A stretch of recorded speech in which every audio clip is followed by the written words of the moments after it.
Bagus dong. Artinya kegiatan-kegiatan offline sudah mulai jalan lagi. Kita tuh udah terlalu lama menata player, Mir. Saya sih dukung pementasan tim teater kalian. Iya betul Pak, saya juga setuju sama Pak Agung. Nah rencananya itu kita bakal ngadain 2 hari Pak, di tanggal 3 dan 4 Desember nanti. Tapi itu pun kalau diperbolehkan sih Pak. Boleh saja. Asal nggak mengganggu. Dan sudah dapat izin dari pihak kampus. Kalau itu saya rasa sih aman sih Pak, dan bisa serahin sama saya. Tapi ngomong-ngomong, apa aja nih Pak yang harus saya lengkapin buat peminjaman ruang teater ini?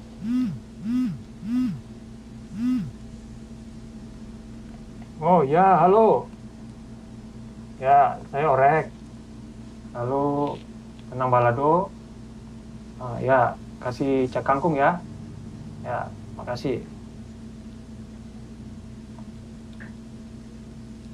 Kamu nanti cetak surat izin pemakaian ruangan. Lalu kamu cari tuh yang namanya Mas Joko. Dia biasanya ngurus-ngurus gituan. Berarti saya balik lagi ke sini setelah saya dari Mas Joko ya Pak? Ya, iya dong, saya kan kepala prodi yang megang izin. Kuncinya kan saya. Kalau ngurus apa-apa kan ke saya juga. Udah, saya ada urusan sebentar. Ya kalau masalah izin mah, itu bukan sama saya. Kalau urusan kayak gitu, kamu harus temui yang namanya Bang Didi.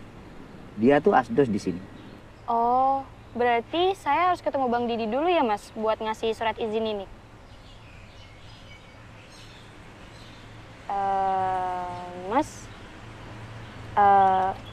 Mas? Mas Joko? Halo? Permisi Mas. Iya kenapa tadi? Jadi saya harus ke Bang Didi dulu buat ngasih surat izin ini. Iya betul. Jadi kamu ke gedung seni rupa, lalu tunggu aja di situ. Dia biasa pakai tas gendong gitu. Nanti kamu kasih surat fakultas itu ya. Bilang aja diutus sama Mas Joko. Oh, oke, baik. Kamu ini mahasiswa baru di sini? Enggak kok Mas. Sebenarnya saya angkatan 20, cuman emang sekarang baru offline aja sih. Dan emang kebetulan saya baru pertama kali disuruh buat ngurusin surat perizinan ruangan teater kayak gini Mas. Yang saya pikir tuh itu kan fasilitas ya Mas ya. Jadi yaitu orangnya itu bisa kapan aja datang dan siapa aja datang di situ. Tapi ternyata harus pakai surat izin kayak gini. Jadi saya agak kebingungan aja sih. Kalau kamu bingung atau butuh bantuan, jangan sungkan-sungkan nanya sama orang kampus. Kita pasti bakal bantu.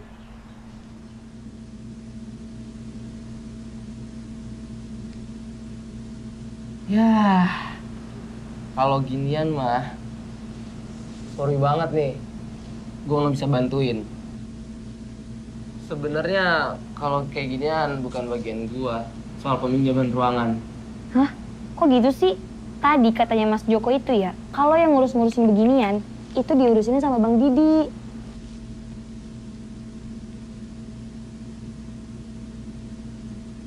Gini aja deh, lu buat surat, buat ke semua fakultas teater. Habis itu kalau udah, lu cari gue lagi. Nanti gue bantu buat peminjamannya. Ya, walaupun kayak ginian tuh, gue jujur aja nih sama lu ya. Ini bukan kerjaan gue.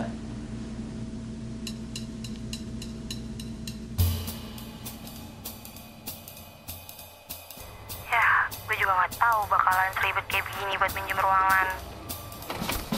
Ya, ini gue juga lagi nyetakin surat-surat buat orang kampus kali. Iya kan, bener banget. Boros kertas banget tahu jadinya. Sebel banget deh gue. Udah, tenang aja kali. Pokoknya masalah ruangan serahin aja ke gue. Pasti selesai sebelum hari pementasan. Udah, santai aja.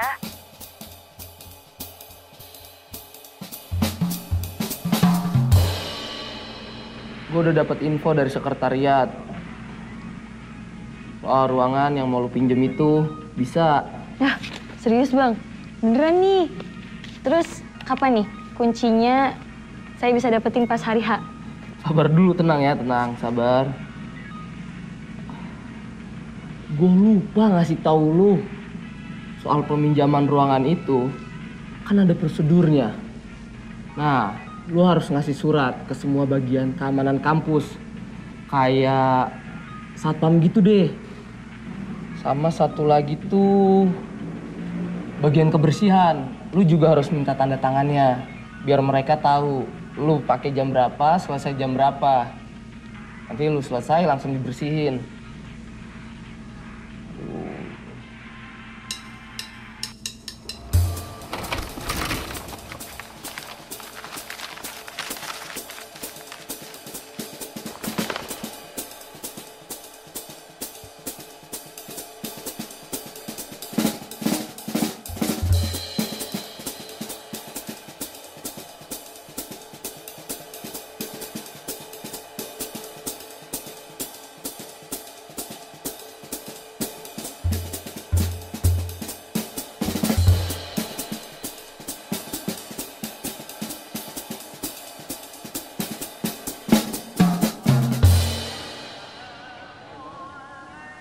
Jadi begini Pak Agung. Jadi dari kemarin tuh saya udah datengin ke orang-orang kampus. Dan sudah mendapatkan persetujuan dari mereka. Untuk suratnya Mas Joko sudah atur. Dan katanya sih aman Pak. Dan untuk tanggal pementasannya sesuai yang sebelum kita sepakatin. Nah ngomong-ngomong nih Pak. Kalau kunci pintu teater itu kapan kira-kira Bapak bisa kasih kapan ya Pak?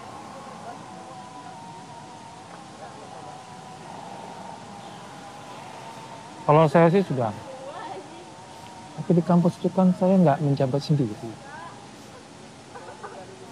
Saya punya wakil ketua prodi. Dia juga perlu dikirimin surat perizinan itu. Nah, kamu bisa ke sana dulu. Supaya mendapat surat perizinan dari wakil saya.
Dreams, fantasies, ideas. Where does it all begin? Are they etched into a notepad, forged in the depths of our minds, or do they exist somewhere else entirely? Well, let me tell you something special, a secret between just us. Creativity flows like rushing water through human bodies into each nerve. And as they drift to sleep, these humans, referred to only as dreamers by the rest of the omniverse, let their mind go wild, humming away like well-oiled machines as they dive into the endless slumber, only awakened by the troubles of the outside world. As they converge their thoughts, they conglomerate a sphere of bursting dreams, fantasies, and ideas, which accumulate in the cerebral cortex.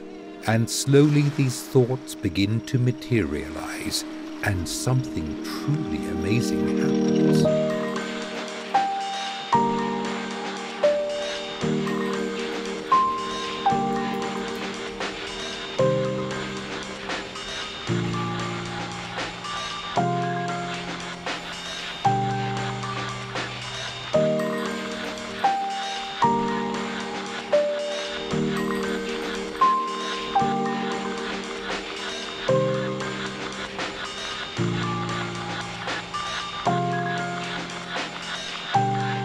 We call this creativity.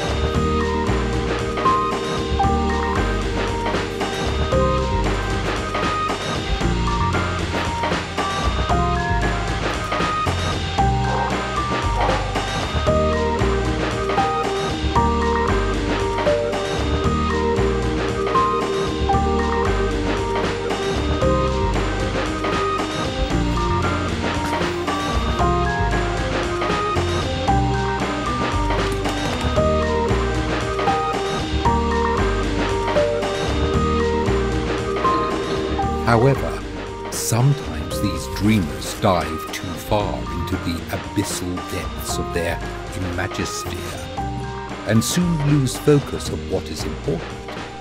They desperately reach out and latch onto the nearest achievement, as if to save an old batch of fleeting ideas, not knowing in reality they can only cultivate their creativity through their dreams of the present, not the past. Dreams, fantasies, ideas all originate in the imagisphere of dreamers. But every once in a while, they must learn to let go of ideas to make room for the next ones, and accept that waking from slumber for a while before descending back into sleep may just be a great idea.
Maaf mbak, segini udah cukup pelan.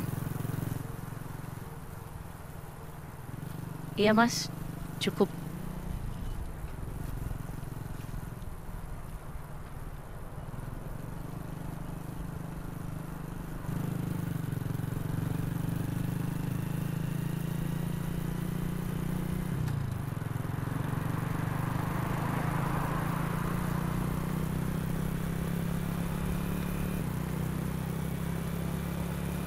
Jangan lewat depan ya mas.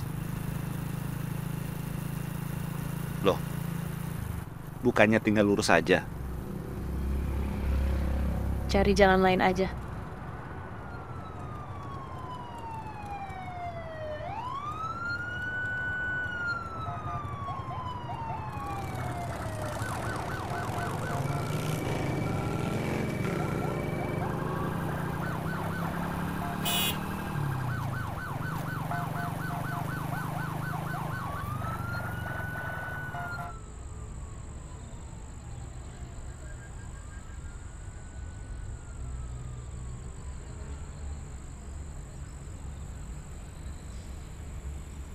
Mbak kenapa nggak mau lewat jalan yang tadi? Nggak apa-apa mas.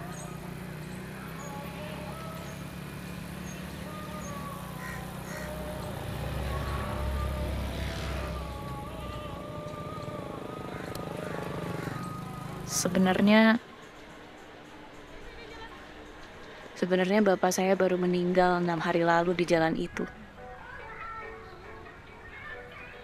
Jatuh di dekat pos polisi. Bukan jatuh.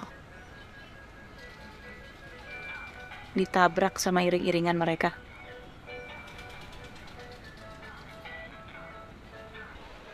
Udah dilaporin? Mau lapor ke siapa? Kan mereka-mereka juga yang nabrak. Mbak masih sedih ya?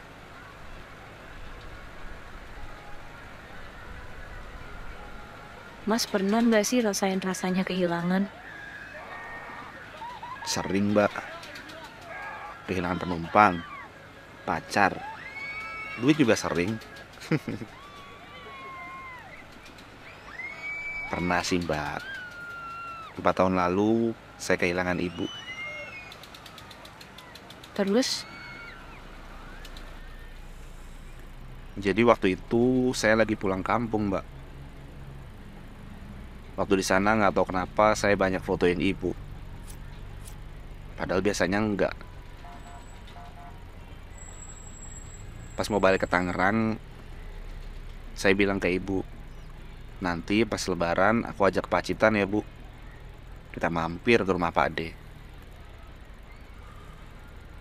Terus ibu saya malah bilang, mana cukup umurku. Ternyata pas perjalanan balik, saya dikabarin kalau ibu udah gak ada.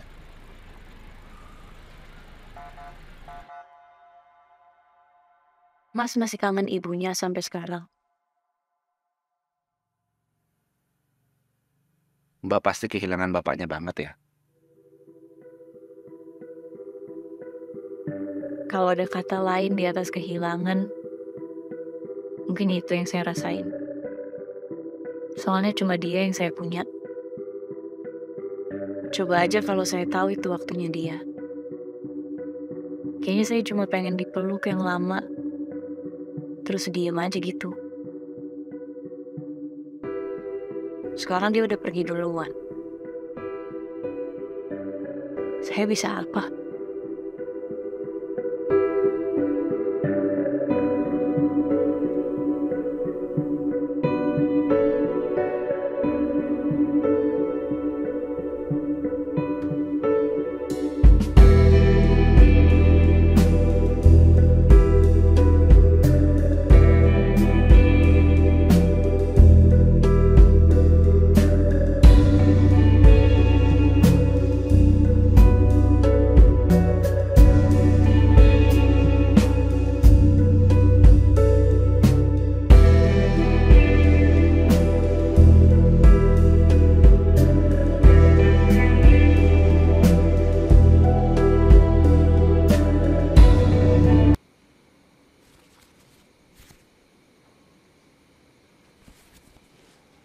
Makasih ya. Nanti tipnya saya tambahin di aplikasi.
kind of in like a whole nother world, and you can feel the weight of the water above you. We just eat the fish that we catch or that other people have caught. That one breath that's being held inside your chest, one of the best feelings. You can go down to a different break, different location, and it's always going to be different. Every wave is different.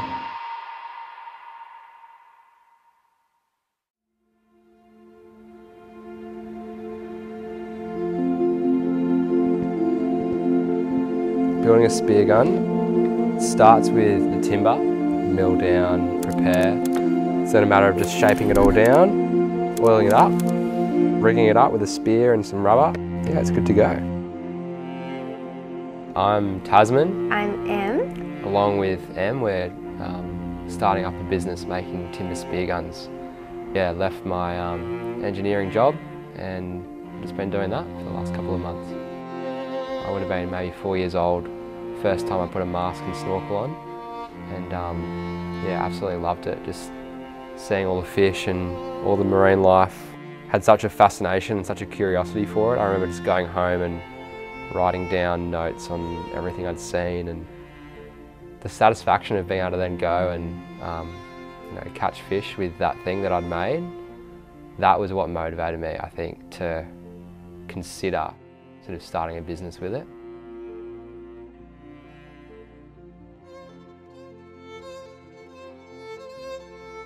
The fact as well that like I see the ocean as the ultimate creation as well of a God, and I feel like being able to almost partake in that in a similar act of being able to create something and then go and use it.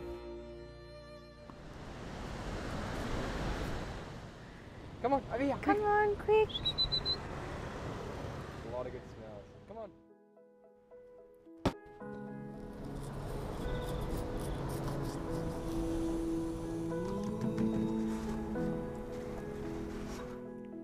Good girl, Merce.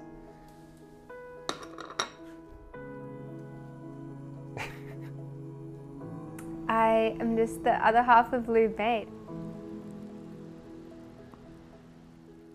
I definitely bring that element into Loon Made, where I really care about sustainable fishing, really care about the whole making process, making sure that we're using sustainable materials and like not mass producing or anything like that. Everything's made very slowly and by hand.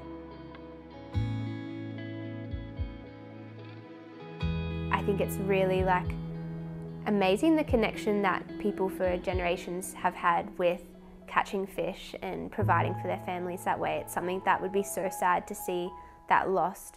So I think we just really need to look at the way that we're consuming fish and like, yeah, just only take what you need and making sure that never like impacting that fish population in a negative way.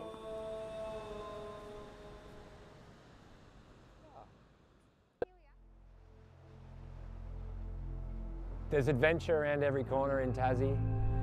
You got to be built for it, but yeah, we just sort of take it in our stride.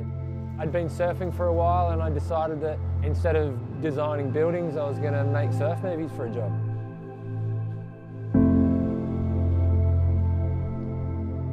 I moved to Tasmania about 7.5 years ago to work on a documentary with the big wave surfers that sort of grew up surfing Shipstern Bluff, and every opportunity I get to document a significant session could be historic, so I put my all into it.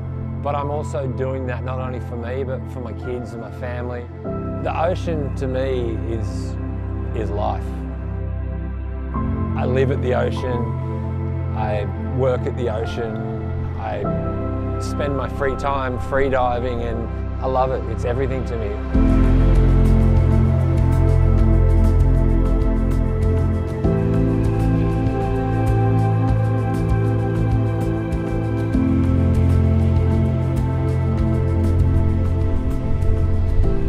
The weather here on the island is always changing, it's very fickle, so the elements need to combine, and then when those elements look like they're going to combine, it's deciding on where we're going to go and how we're going to get there. I was just trying to check it the other day, that looked like it's kind of like the biggest sort of swell it looked like I'd seen there in a while. I saw the chart, it was looking like 8 on saw an 18-second period of it, or maybe even 19 or something. I was like, holy shit. You never know what you're going to get, and that's exciting to me.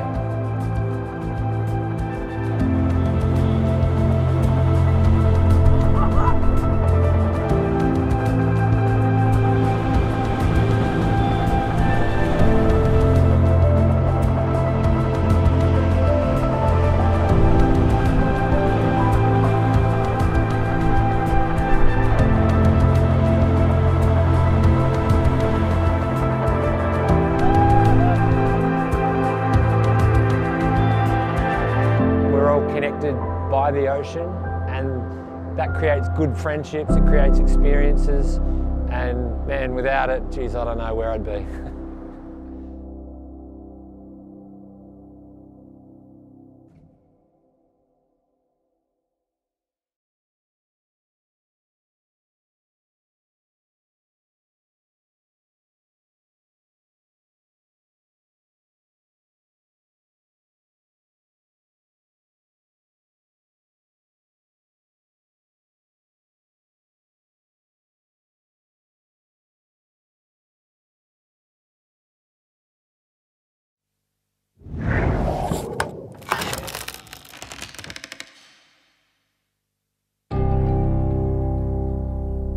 Waktu aku kecil, tidak ada yang pernah bercerita kepadaku tentang 1965.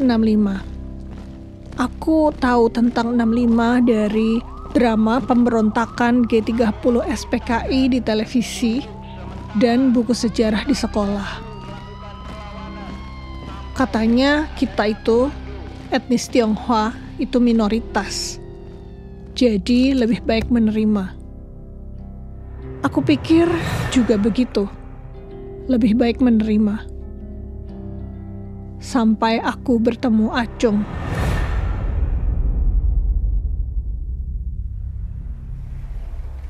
Woi, ki api angine. Ulurin terus, turno. Woi, aja kena anakku kan. Ora lah, kon sing aja kena anakku. Cung, sing fokus, Cung. Lek gak fokus nanti fotone mblawur. Dicetak elek kon. Lek muter fokus pelan-pelan ae. Nah, mlayu iku fokusmu, Cung. Cung, dorong mari cetak iki.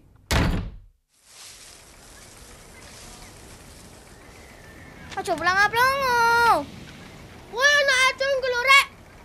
Oh, Cinoi. Sing men babi.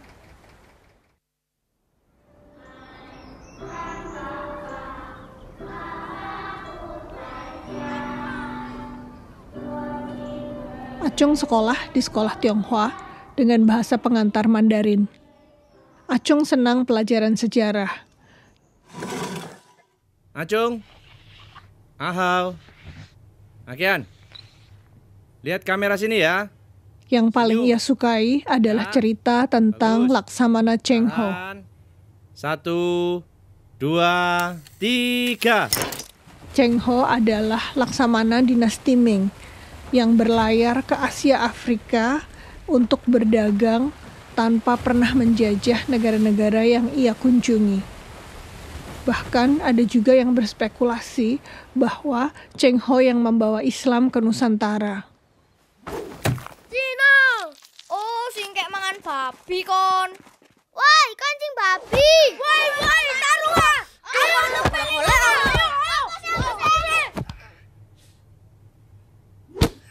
Kita itu minoritas, Cung. Gak usah pakai protes. Terima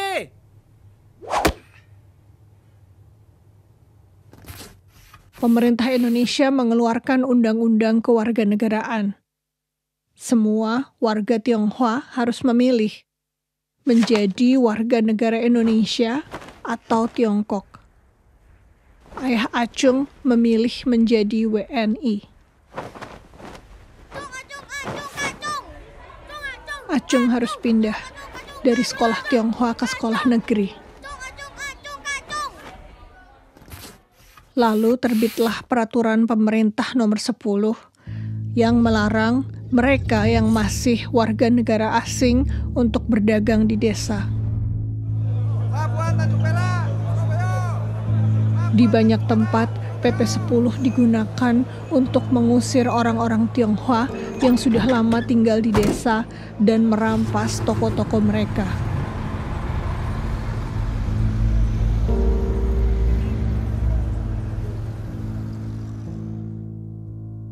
Pak, aku mau pindah ke sekolah Tionghoa lagi. Aku nggak mau ikut papa jadi WNI. Cung, balik ning Cino ae. Pada tanggal 30 September 1965, Partai Komunis Indonesia dianggap telah melakukan pengambil alihan kekuasaan.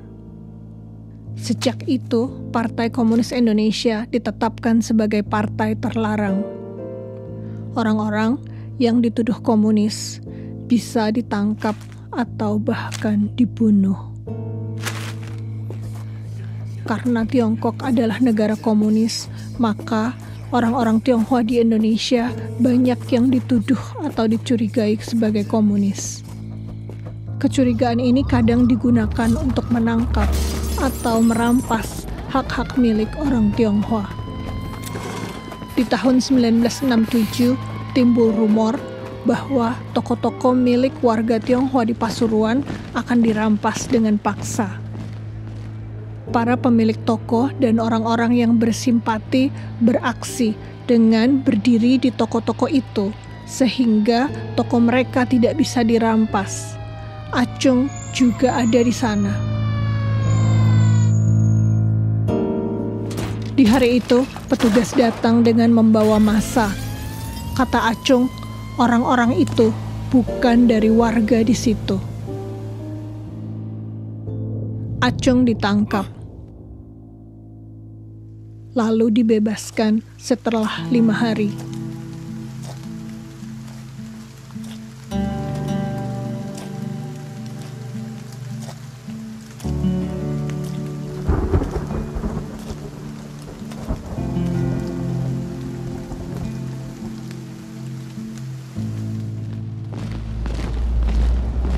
Di tahun berikutnya, Acung ditangkap lagi.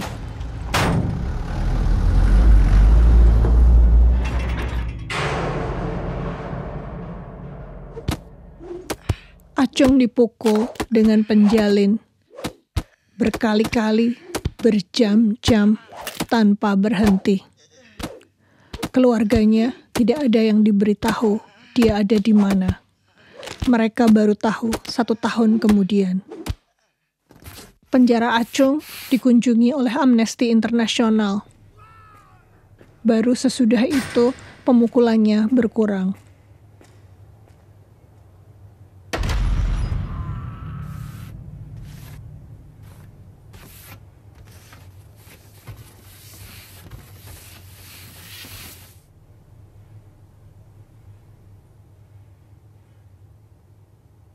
Ayahnya meninggal sebelum Acung keluar dari penjara.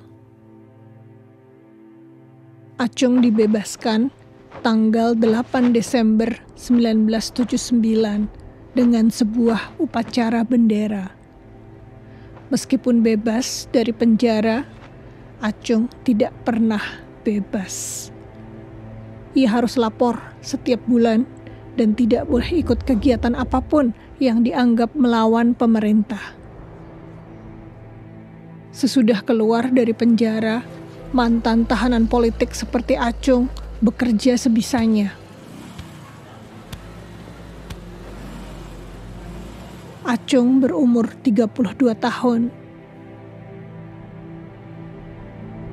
Dia belum pernah bekerja, belum pernah menjalin cinta. Dia tidak mungkin terus tinggal di Pasuruan.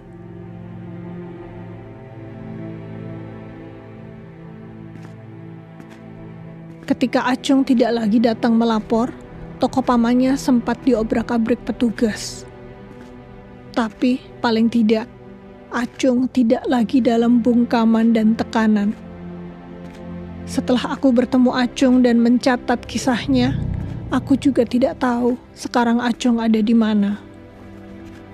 Orang bertanya kepadaku, kenapa cerita Acung masih harus diceritakan? Apa pentingnya?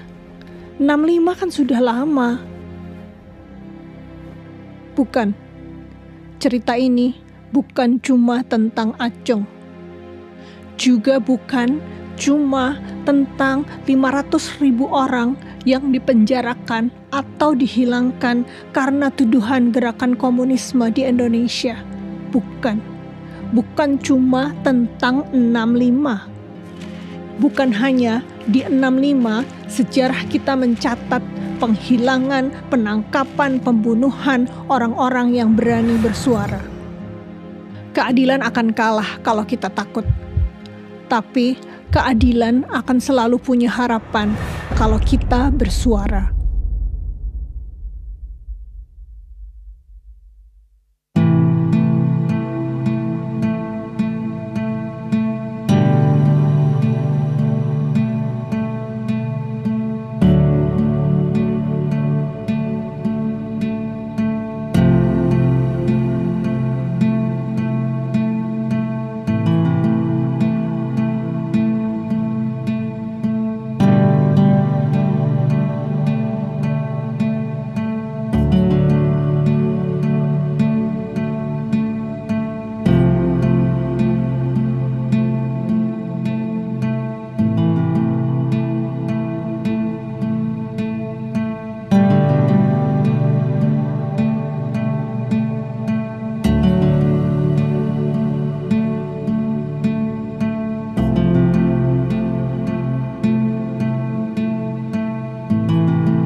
Lindsay Nyland of Australia, who will be our final competitor this evening on the parallel bar.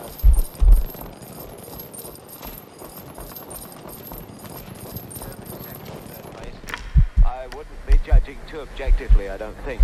There's a lot of pressure on because it's the last performance of the whole gymnastic competition. Okay, Canada's Philip de La Salle has the gold medal wrapped up. Canada's Jean Choquette.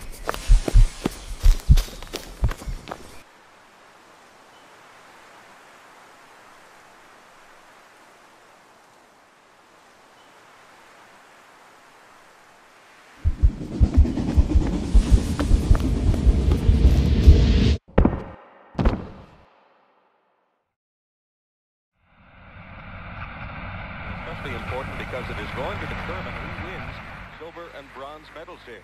Okay, so Lindsay Nyland is my name.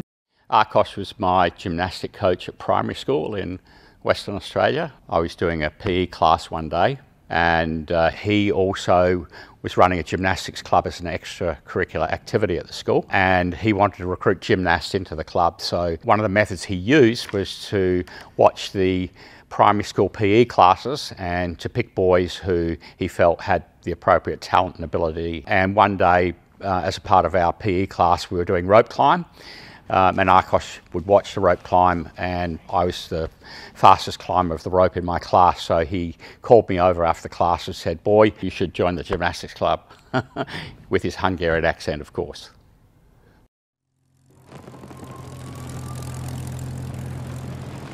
So Arkosh fought in the Second World War. He's Hungarian, so Hungary were unfortunately caught in the conflict between Germany and Russia. Following the Allied victory, the Soviet Union, of course, annexed a lot of countries in that Eastern Bloc, and Arkosh was targeted as someone who was not supportive of the Russian regime, and he and some of his colleagues ended up on a train heading off to prisoner of war camp. Arkosh spoke to his colleagues and said, look, prisoner of war camp would probably be death for him because the Russians had a reputation of being pretty ruthless. He noticed the door to the carriage was unlocked and there was one Russian guard there with a gun to supervise the Hungarian prisoners of war. The guard got up to, they think, go to the bathroom. Arkosh said to his colleagues there, look, I think we should jump off this train and escape.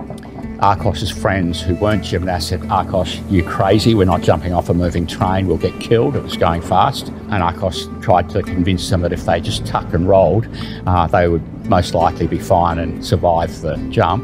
But they were too afraid. But what they did say to Akos is, "He'll help you by making a distraction if the guard was to try and shoot you." So they did agree to do that.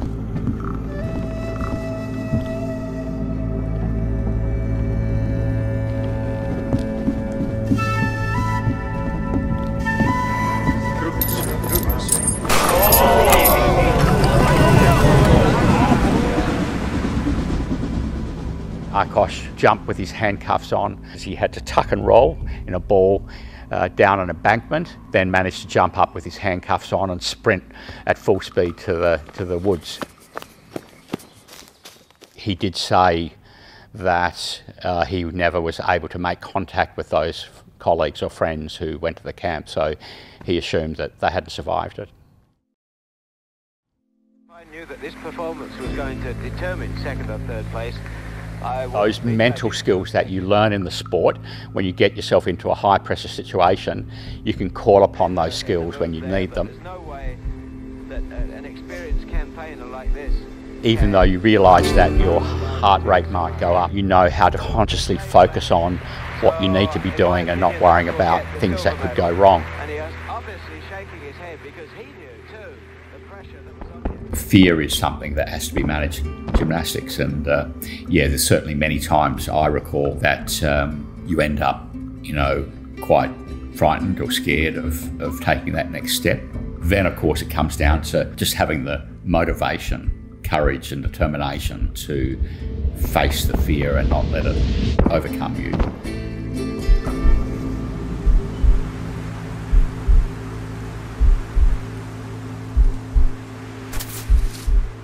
Akos said in his account of that incident that he felt only his gymnastic ability saved his life at that point.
Dewa capek, Bu.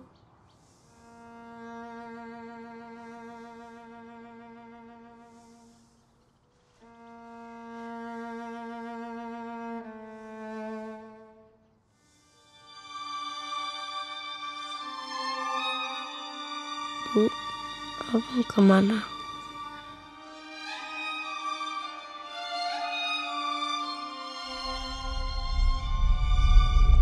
Udah setahun lebih gak ada kabar.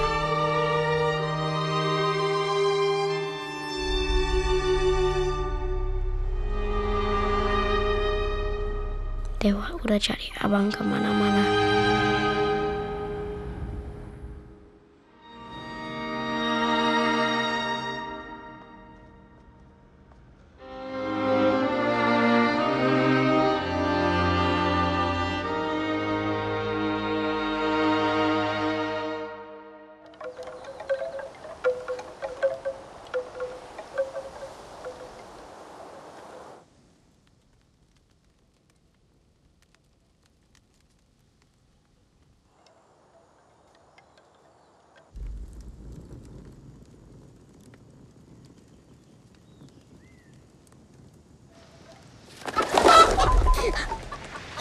Dek, Ditungguin itu.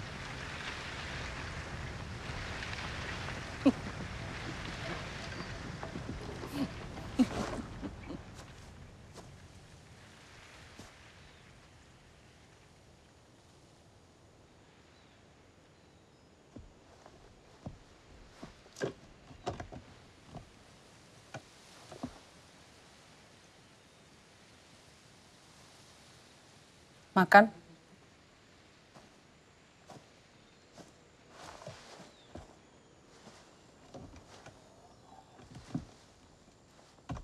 Makasih, Mbak.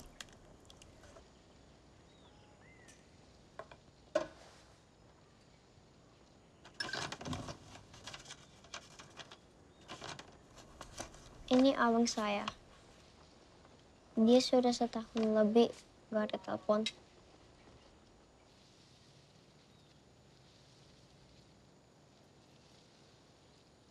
Gak mau makan.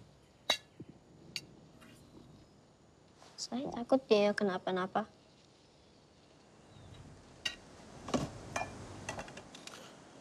Mbak, bisa bantu saya. Bapak ibu kamu kemana? Di rumah. Cuma ada bapak. Dia bilang, Bang sibuk. Cuma saya nggak percaya.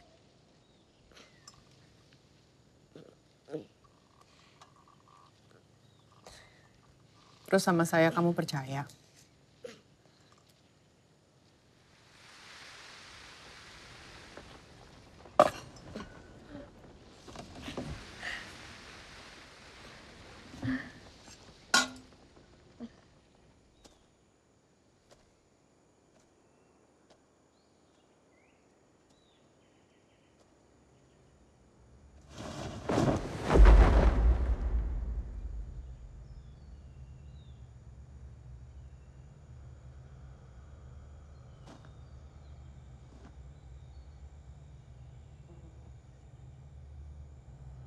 Jangan terjebak pada tempat atau waktu yang bukan milikmu.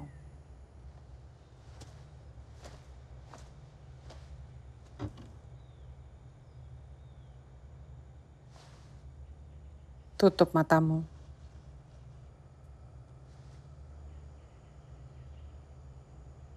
Nanti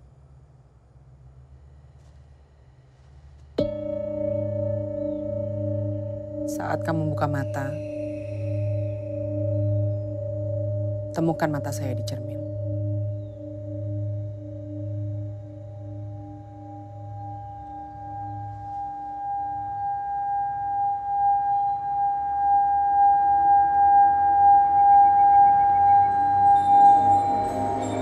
Buka.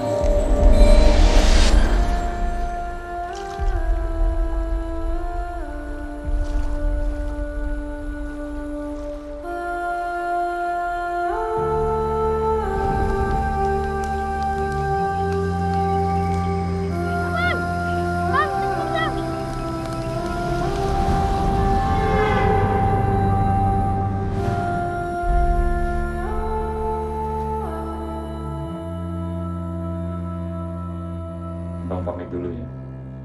Gak usah balik kalau belum cari orang.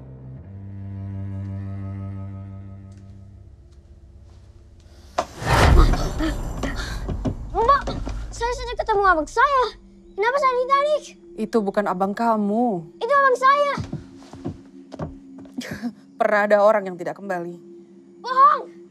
Mereka terlalu terbawa pada apa yang saya tunjukkan. Balikin abang. Dewa, duduk.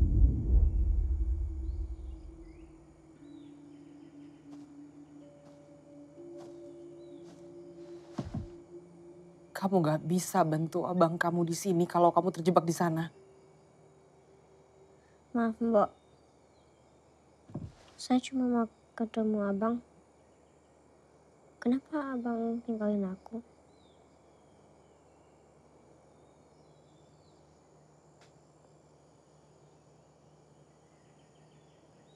Hadap ke cermin.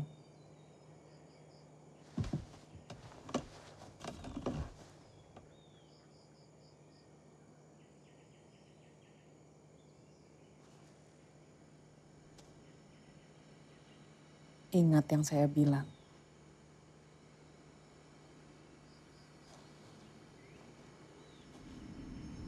Jangan terbawa.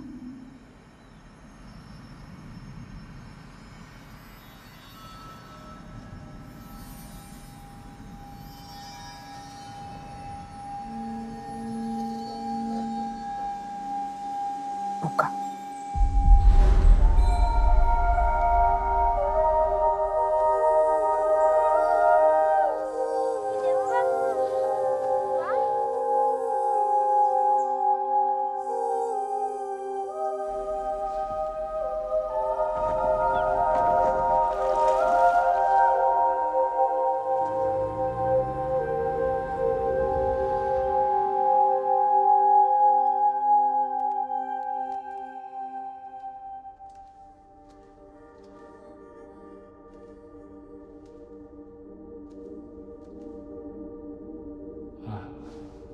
Ewa.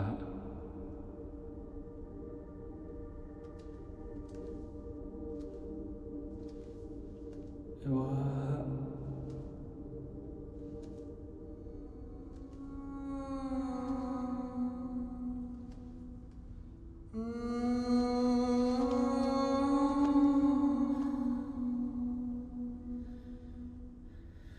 Wah, tolongin abang, Wah. Tenang bang, kita bakal cari abang sampai ketemu.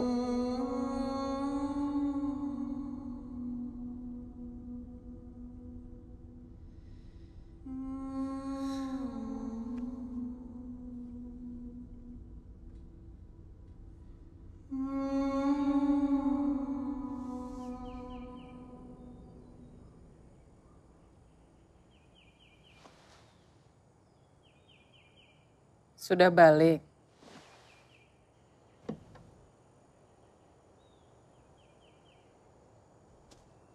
Saya sekarang harus kemana, Mbok?